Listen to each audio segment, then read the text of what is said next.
Salut à tous, c'est Magic. Oh, c'est nul les intros comme ça, c'est nul. Est-ce que on ferait pas quelque chose de plus naturel, de plus spontané? Genre, salut, comment ça va? Ça fait longtemps. Ouais, désolé. Non, c'est un peu saccadé. C'est un peu saccadé. On va essayer de voir autre chose. Salut? Oh, c'est bien ça. Ça, c'est spontané. Ça, par contre, ça l'est. Ouais. J'espère que vous allez bien. Enfin, en tout cas, j'espère que vous êtes chez vous, comme il se doit, comme tout le monde le sait. Il faut rester chez soi. C'est important. Il faut rester chez soi. Prenez soin de vous. Prenez soin de votre famille et de tous vos proches. Évidemment, pendant ces petits moments un peu compliqués. Et c'est vrai que ça fait longtemps. J'ai pas fait de vidéo.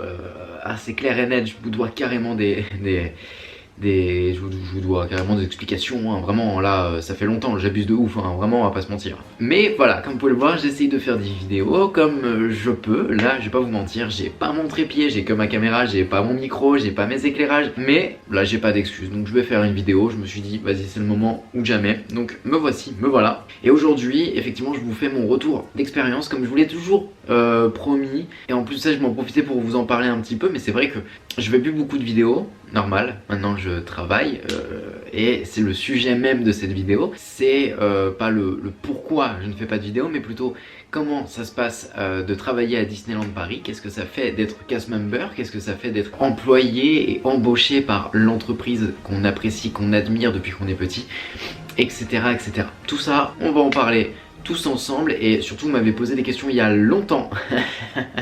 C'était en octobre, nous sommes presque en avril là, c'est... Ouais, l'abus.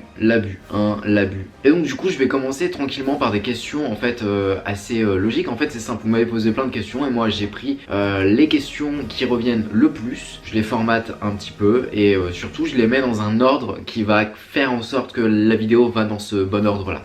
Et avant de commencer pour ça, qu'est-ce qu'il en est de l'avenir de la chaîne? Parce que c'est la question qu'on me pose le plus souvent et je vais vous répondre tout de suite maintenant. L'avenir de la chaîne, je sais pas trop. Moi j'ai envie de continuer à faire des vidéos mais de façon assez spontanée, quand ça me vient, quand l'idée me prend. Et surtout j'ai envie de faire des choses qui me plaisent. Forcément, moi personnellement en tant que cast member, ça me fait plus trop kiffer de faire des vidéos à base de je donne mon avis sur telle ou telle saison, je m'en fiche. Ça en vrai c'est un truc... qu'on fait vraiment quand on est fan, quand on est cast member. En fait c'est plus vraiment ce qui nous préoccupe et c'est plus vraiment ce qui nous intéresse.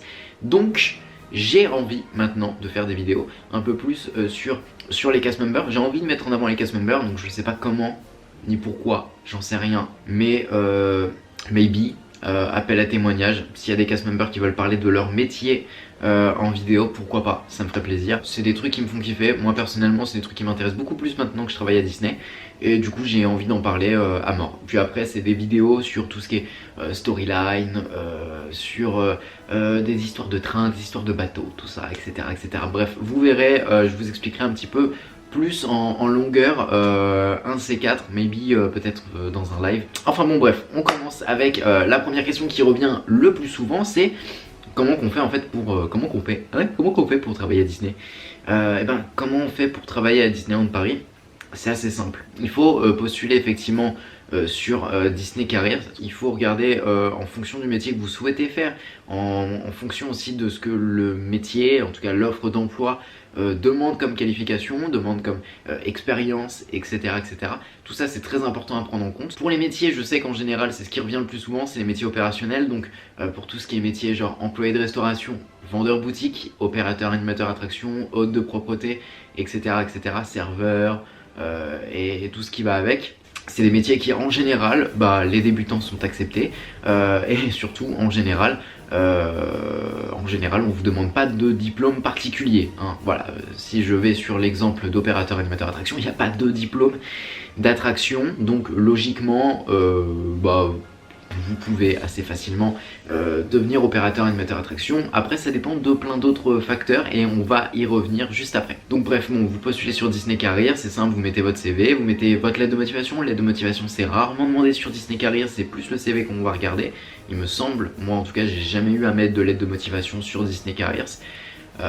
Mais voilà, généralement c'est le CV, etc., etc. qui joue, vous postulez et généralement c'est assez rapide, on vous rappelle assez rapidement pour tout simplement un entretien d'embauche. Et durant cet entretien d'embauche on va vous poser plein de questions, machin, etc., etc. D'ailleurs c'est ça la question suivante, comment ça se passe un entretien d'embauche pour Disney? Alors bah c'est simple, hein, vous avez un entretien d'embauche. Alors des fois c'est des tournées dans toute la France, mais la majorité du temps et pendant toute l'année, c'est généralement des entretiens d'embauche qui se passent dans un bâtiment à Val d'Europe, pas loin de Disneyland Paris. Donc du coup qui s'appelle bâtiment Bellini. Voilà, vous le connaîtrez un jour ou l'autre de toute façon si vous comptez postuler à Disneyland Paris. Et donc du coup vous allez tout simplement faire un petit entretien d'embauche, tout ce qu'il y a de plus basique. Seulement ce qui est bien, et je préfère vous rassurer par rapport à ça, chez Disney, ce qui est cool, c'est que du coup l'entretien d'embauche sera beaucoup plus tourné sur vos motivations, sur ce que vous attendez de l'entreprise, sur vos passions, sur ce que vous voulez, etc. etc. Vos expériences, vos diplômes, etc., etc. On va vous poser peut-être des questions par rapport à ça, mais c'est pas ce qui va revenir le plus. C'est pas le plus important. En tout cas, c'est pas considéré comme le plus important par le service de recrutement de Disneyland Paris. Question qui revient aussi forcément du coup avec l'entretien d'embauche, c'est l'anglais. Alors, est-ce qu'on a besoin d'être anglais? Est-ce qu'on a besoin d'être bilingue? Non, t'inquiète pas Jean-Michel, tu n'as pas besoin d'être bilingue. Ce que je veux dire par bilingue c'est très précis. Bilingue c'est vraiment quelqu'un qui sait aussi bien parler français qu'anglais. On vous demande pas ça. On vous demande déjà d'avoir des bases en anglais. Après, en fonction du métier que vous allez exercer, on va vous demander plus ou moins de niveaux en langue. Voilà. Le niveau qu'on va vous demander en tant qu'employé de restauration ne sera pas le même que celui qu'on va vous demander en tant qu'opérateur animateur attraction, même s'il n'y a pas un écart de ouf entre les deux, mais il y a déjà un petit écart. Et pareil, le niveau qu'on va vous demander en tant qu'opérateur animateur attraction ne sera pas le même que celui qu'on va vous demander pour quelqu'un qui est au ticketing. Voilà, basiquement, c'est en fait en fonction du métier que vous exercez, on vous demandera plus ou moins un niveau d'anglais. Pour ce qui est de l'entretien d'embauche, on va vous poser des questions en anglais, c'est sûr, mais généralement c'est des questions en anglais assez simples, assez basiques. Si vous avez un minimum de niveau en anglais ou si vous avez un minimum suivi vos cours d'anglais à l'école, normalement il n'y a pas de problème. Sinon, bah écoutez, c'est le moment de réviser un petit peu l'anglais, hein. Vous savez, vous n'avez pas grand chose à faire en ce moment. Donc petit conseil, révisez votre anglais, hein, voilà, comme ça au moins, au moins comme ça vous allez pouvoir travailler tout ça. Pour mon expérience personnelle, pour tout ce qui a été des entretiens d'embauche, etc., etc., moi personnellement des entretiens d'embauche à Disney j'en ai fait 2 pour mes 2 contrats, parce que comme vous le savez j'ai eu un premier contrat en tant qu'employé de restauration, en contrat de professionnalisation CDD, tout ça, à learning programme, donc j'ai eu ce premier contrat là, et mon deuxième contrat a été un CDI, donc du coup c'était pour un CDI, alors bon, mon entretien d'embauche n'était pas objectivement pour un CDI, c'était pour un CDD grande saison à la base, mais ça s'est transformé en CDI, tant mieux. Mais voilà, du coup j'ai eu 2 entretiens d'embauche qui sont tous les 2 très bien passés. Je m'en suis mieux sorti sur le deuxième que sur le premier parce que forcément on gagne un petit peu en expérience aussi en faisant des entretiens d'embauche. Et surtout sur le deuxième entretien d'embauche, je me débrouillais beaucoup plus en anglais pour une raison précise et simple, claire, nette. Vous allez travailler votre anglais à Disneyland Paris. C'est pour ça qu'on ne vous demande pas d'être bilingue. Vous allez peut-être le devenir au fur et à mesure de votre expérience à Disneyland Paris, mais en tout cas, vous allez beaucoup apprendre sur le terrain. En général, vous allez faire du 50-50 dans la journée, hein, c'est-à-dire 50% français, 50% anglais. Donc l'anglais, vous allez le pratiquer et ça va venir assez naturellement en fait. Voilà, une langue, moi comme je le dis souvent, une langue, ça ne s'apprend pas, ça se pratique. Voilà, c'est ce que je dis toujours. Et donc du coup, moi en général, ça a été relativement rapide. Pour mon premier contrat, ça a été beaucoup plus lent que pour le deuxième. Faut savoir que pour le deuxième contrat, j'ai tout de suite eu ma proposition d'emploi, ma proposition de CDI. Elle est tombée 20 minutes après mon entretien d'embauche par mail. Tandis que pour mon premier contrat, j'ai eu la réponse, donc j'étais en talent de pool, ça aussi vous allez le connaître bientôt. La talent de pool, c'est le vivier de talent. Donc en gros, vous êtes grossièrement dans une salle d'attente pour avoir un contrat. Une salle d'attente virtuelle on va dire, pour avoir un contrat de la part de Disneyland Paris. Donc vous êtes gardé, votre CV il est ok, c'est bon, on vous garde, on vous veut chez nous, mais on attend d'avoir un contrat pour vous, et quand on aura un contrat pour vous, on vous le proposera. Et on va dire que pour mon premier contrat, ouais, j'ai dû attendre à peu près un mois et demi avant d'avoir ma proposition de contrat officiel. Voilà. Pour aller donc du coup sur la suite, après vous êtes embauché à Disneyland Paris, félicitations, bienvenue dans l'équipe, bienvenue dans la famille Disney. Et donc du coup comment ça se passe les premiers jours d'un cast member? Alors les premiers jours d'un cast member c'est très simple, ça commence par la journée tradition. C'est une journée qui existe depuis la création des premiers parcs Disney, ça existe donc du coup depuis 1955 pour les premiers cast members de Disneyland à Anaheim en Californie. c'est quelque chose que Walt Disney avait mis en place tout simplement pour que les cast members soient tout de suite intégrés dans l'entreprise. En tout cas, ce soit assez rapide, qu'on fasse une rapide formation sur l'héritage Disney, sur l'histoire Disney, sur la culture Disney, sur beaucoup de choses. La culture d'entreprise, aussi bien que la culture Disney en règle générale, quel studio appartient à Disney, machin, etc. etc. Bref, le but c'est que vous connaissiez votre entreprise et que vous soyez intégrés de façon... que tous les cast members soient intégrés de façon égalitaire dans l'entreprise. Voilà, en gros c'est ça.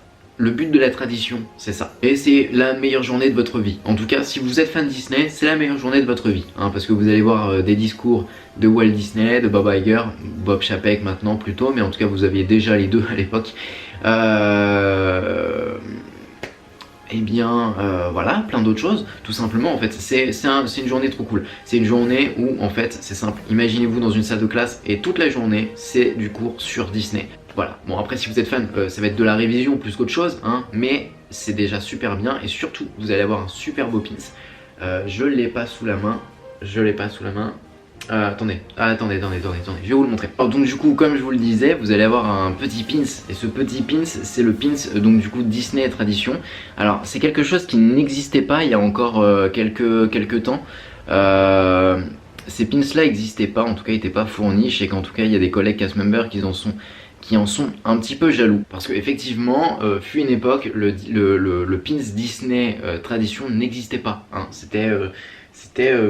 En fait, il n'y avait pas de pins Disney Tradition. C'est nous, depuis peu, on a des pins Disney Tradition qui sont offerts. Tous les cast members ont un pins Disney Tradition offert durant leur journée Tradition. En plus, évidemment, du name tag, etc., que vous aurez. Donc, du coup, voilà. Donc, du coup, la journée Tradition qui se suit donc derrière par la journée orientation. Donc la journée de tradition se fait dans un bâtiment à Val d'Europe qui est le même bâtiment dans lequel vous avez pu passer votre entretien. J'espère que vous avez suivi parce que je n'ai pas envie de reprononcer le nom. Voilà. Donc ensuite vous allez dans un bâtiment cette fois-ci qui est en backstage du parc et vous allez découvrir sûrement pour la première fois les backstage du parc. Cette journée là c'est la journée Disney orientation. Et cette journée, elle est là pour en fait vous orienter dans les coulisses du parc, etc., etc. Le but, c'est que vous soyez autonome pour vous déplacer dans les coulisses, etc., etc. Les règles de sécurité, comment fonctionnent les bus dans les backstage, etc., etc. Il y a plein d'informations.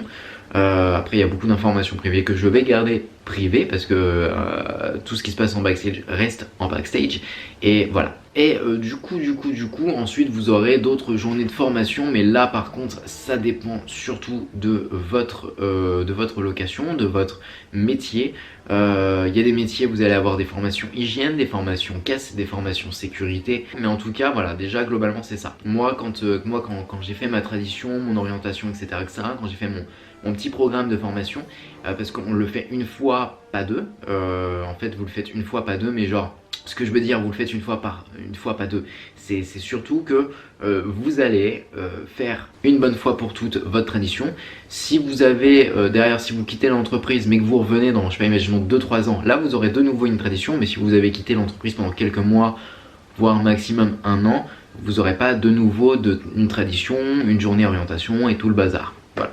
Du coup, pour continuer un petit peu ce petit schéma des premiers jours d'un cast member à Disneyland Paris, après tout simplement vous allez rejoindre vos locations, vous allez découvrir votre costume, etc., etc. Après tout dépend du métier que vous allez faire et tout dépend de tout ça. Moi personnellement, comme je vous l'ai dit, mon premier contrat, donc du coup j'étais en learning programme. Premier contrat, j'ai été donc du coup au Wild West Show, j'y suis resté quelques semaines, j'ai dû changer de location pour des problèmes de genoux. Voilà, malheureusement ça arrive, pour des petits problèmes de genoux que j'ai pu régler assez facilement avec la médecine du travail, qui m'ont tout simplement replacé dans une autre location. Donc c'est à dire qu'après j'ai été à Outdoor Food Disney Village, donc ce qu'on appelle ODF Disney Village. C'est juste tout simplement en fait tous les cartes extérieures du Disney Village, à savoir le Cool Stop que vous pourrez retrouver donc du coup au niveau de la sortie du Disney Village, juste à côté du Annette, juste en face du Planet Hollywood, et vous aurez aussi le Ben & Jerry's qui est juste à côté du Panorama Magique. Bon, après il y a aussi le vélo à boisson, il y a le kart à glace, etc., etc. Il y a plein d'autres trucs. Et ensuite j'ai été au New York Style Sandwich. pendant plusieurs mois aussi.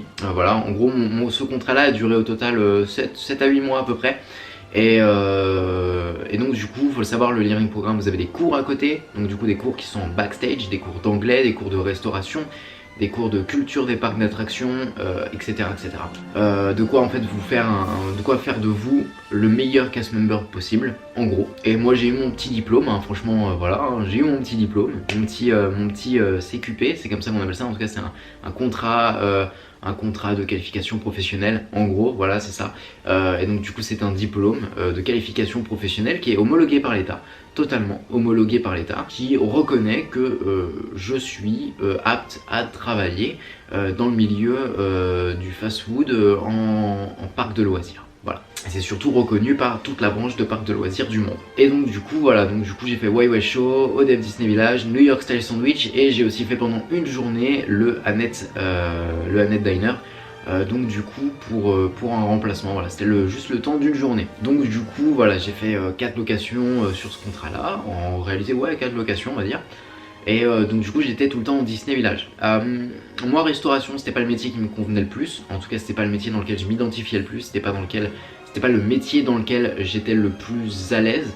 Je sentais que j'avais envie de beaucoup plus de contact avec le guest, j'avais beaucoup plus envie de participer à l'expérience guest, vraiment un métier vraiment original et qu'on ne peut voir que à Disney. C'est ainsi que donc du coup après cette fin de contrat de qualification professionnelle, learning programme, donc du coup en restauration, en employé de restauration, j'ai décidé moi de partir sur un métier que j'avais beaucoup plus envie de faire, un métier qui m'intéressait beaucoup plus, un métier que j'ai toujours voulu faire en réalité. Et ce métier c'était opérateur animateur attraction. Du coup, un mois après cette fin de contrat, je suis rentré entre temps, je suis rentré chez moi, j'ai attendu un mois. Au bout d'un mois, il y a eu les nouvelles propositions de contrat, en tout cas les nouvelles offres d'emploi pour la grande saison 2020. Donc du coup, j'ai tout simplement postulé à cette grande saison 2020. J'ai postulé, moi je me suis dit que voilà, je partais sur un CDD, machin, tout ça. Donc du coup j'ai coché opérateur animateur attraction, vendeur boutique et hôte de propreté. J'ai fini par avoir mon entretien d'embauche, j'ai eu mon entretien d'embauche et il s'avère que donc du coup mon entretien d'embauche, comme je vous l'ai dit, s'est très bien passé. Surtout qu'en plus ça facilite les choses, en fait j'étais déjà de l'entreprise, donc il y a plein de choses qui sont déjà facilitées pour l'entreprise. En fait voilà, ils ont déjà mon numéro d'ID, machin, etc. Parce que sachez que vous avez un numéro d'ID c'est un numéro d'employé. Ce numéro d'ID vous le gardez à vie. Et donc du coup maintenant me voici opérateur animateur attraction. J'ai repris donc du coup le travail depuis le 14 janvier. Et je suis maintenant en attraction, je suis du côté de Frontierland. Donc du coup j'ai commencé sur Big Thunder Mountain. En fait ma location, mon attraction vraiment attitrée, c'est Riverboat Landing, donc Riverboat, la Molly Brown. Mais le problème c'est que quand je suis arrivé, malheureusement Riverboat était fermé, donc il a fallu trouver une solution. Et donc du coup en fait j'ai commencé sur Big Thunder Mountain le temps que Riverboat réouvre. Voilà, en gros c'est ça qui s'est passé. Et donc du coup maintenant me voici donc du coup à Riverboat, mais je suis aussi checké sur Big Thunder Mountain, donc de temps en temps vous pouvez me retrouver sur Big Thunder Mountain. Bref, en gros je suis sur les deux attractions, même si mon attraction attitrée à 100% c'est Riverboat Landing. Maintenant voilà, j'ai commencé maintenant depuis presque 3 mois maintenant, hein, ça va bientôt faire 3 mois. Voilà, j'ai fini ma période d'essai, tout ça, tout ce qui va avec. J'ai été checké sur mes deux attractions. Malheureusement aujourd'hui on est en confinement, nous tous les cast members de Disneyland Paris nous sommes en confinement. Et du coup j'en profite pour venir sur quelque chose, donc tout ce qui est résidence. Là actuellement je suis à la résidence La Boiserie. La résidence La Boiserie c'est une des résidences avec les Pléiades qui sont en fait des résidences faites pour les CDD de Disneyland Paris. Alors du coup vous allez vous dire mais t'es en CDI, pourquoi t'es dans une résidence CDD? En fait c'est simple, les résidences CDI ne sont pas des résidences appartenant à Disneyland Paris.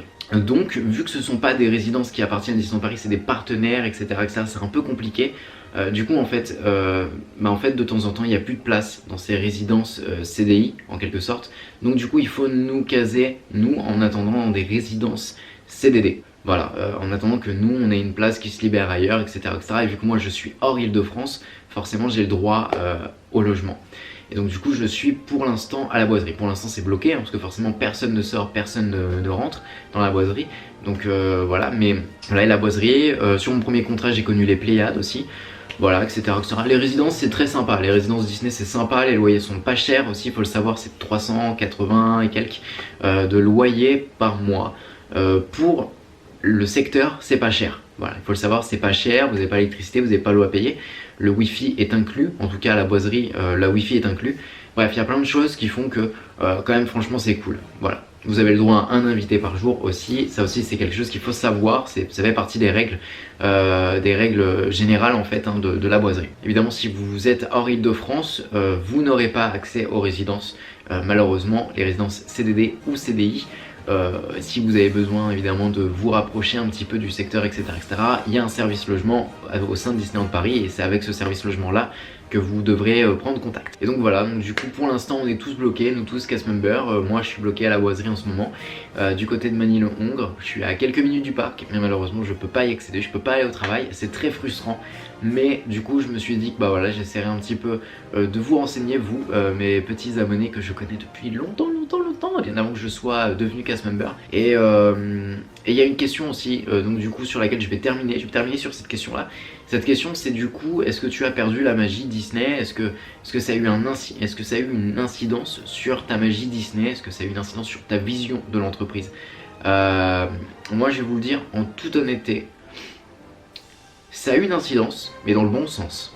Vous le savez, moi j'ai toujours une vision très adulte, quand même mine de rien, de Disney. Il y en a qui sont vraiment dans un truc de Disney, c'est un univers, c'est un endroit, c'est machin, etc. Moi j'ai toujours su que Disney c'était une entreprise, avant tout. Et c'est important de garder ça à l'esprit. Disney, avant tout, c'est une entreprise. C'est une entreprise évidemment qui vend de la magie, qui vend du rêve, etc. Mais avant tout, c'est une entreprise. Et c'est important si vous voulez travailler à Disney. Voilà, si vous voulez travailler à Disney, c'est très important de le garder. Si vous n'avez pas pour projet de travailler à Disneyland Paris, c'est pas grave que vous soyez pas dans cette idée-là et que vous soyez pas dans ce focus-là, c'est pas grave, on s'en fiche. Mais si vous souhaitez travailler à Disneyland Paris, c'est important de garder ce recul en fait, pour justement ne pas être brusqué, parce que vous allez voir en backstage, etc., etc., parce que vous allez voir évidemment les petites ficelles du métier, machin, etc. C'est important donc du coup d'avoir du recul. Moi personnellement ça m'a pas impacté, je continue à aller sur le parc avec toujours autant de plaisir. Ça a même fait évoluer encore plus ma passion pour Disney. Aujourd'hui moi personnellement je suis bien au sein de Disneyland Paris et je me suis trouvé en fait, vraiment, je me suis trouvé, j'ai trouvé le métier qui me fait kiffer, j'ai trouvé le métier qui fait que j'adore me lever le matin. Voilà, j'ai trouvé ça et franchement ça a pas de prix. Donc du coup moi aujourd'hui à Disneyland Paris je suis très bien, j'ai pas l'intention de changer de métier, j'ai pas l'intention de changer d'entreprise pour rien au monde et je suis profondément heureux de pouvoir continuer à faire vivre l'héritage de Walt Disney et ça c'est un truc vraiment qui a pas de prix, voilà, pour moi qui a pas de prix et je suis bien là-dedans. Voilà, je sais qu'il y a des gens qui ont mal vécu leur expérience à Disney, il y en a d'autres qui l'ont bien vécu, etc., etc. Moi je l'ai très bien vécu, il y a des hauts, il y a des bas, mais bah c'est pas grave, hein, c'est comme tout métier dans la vie et tout simplement notre but c'est de rendre les gens heureux et c'est tout ce qui compte. Voilà. Et moi personnellement du coup voilà, si vous vous posez une question par rapport à ça, moi je suis bien à Disneyland Paris, je compte pas bouger et ça a eu aucune incidence sur ma magie, si ce n'est peut-être une incidence, mais une incidence positive. Et voilà, du coup j'espère que j'ai répondu à un maximum de vos questions. Si vous avez d'autres questions, n'hésitez pas à les poser en commentaire, je me ferai un plaisir de lire tout simplement vos questions en commentaire. Et évidemment si vous vous posez aussi des questions que vous les voyez déjà dans les commentaires et que j'y ai répondu, voilà, comme ça du coup vous aurez la réponse. Ouais c'était long quand même pour dire à peu près la même chose que ce que je... Ouais bon ok, je suis fatigué. Écoutez, en tout cas voilà, c'est la fin de la vidéo, j'espère qu'elle vous a plu. N'hésitez pas donc du coup à me poser des questions en commentaire et surtout n'oubliez pas de rester à la maison, de prendre soin de vous, de vos proches, faites attention à vous. Et écoutez, on se retrouve très rapidement sur la chaîne. Évidemment comme vous le savez, de temps en temps je fais des lives en ce moment et je vais en faire, je vais continuer à en faire, je vais continuer à faire des vidéos, je vais essayer d'en faire de temps en temps. Peut-être des fois de temps à autre, peut-être des petits vlogs, confinement, machin, je sais pas trop ce que je peux vous présenter, mais bref, j'ai des idées, on verra bien ce que je ferai ou non. Mais en tout cas, même moi, j'essaye de tuer le temps, hein. Donc voilà, si je peux tuer le temps en tuant le vôtre, c'est bénéf. C'est tout à fait bénéfique pour tout le monde. En tout cas, merci à tous d'avoir regardé la vidéo, on se retrouve très vite. Et passez une bonne journée à tous, passez une bonne soirée et à très vite sur la chaîne. Bisous tout le monde et voilà, c'est tout. Voilà, c'est tout. J'ai même plus envie de faire de gimmick de fin, ça me saoulait. J'ai plus envie.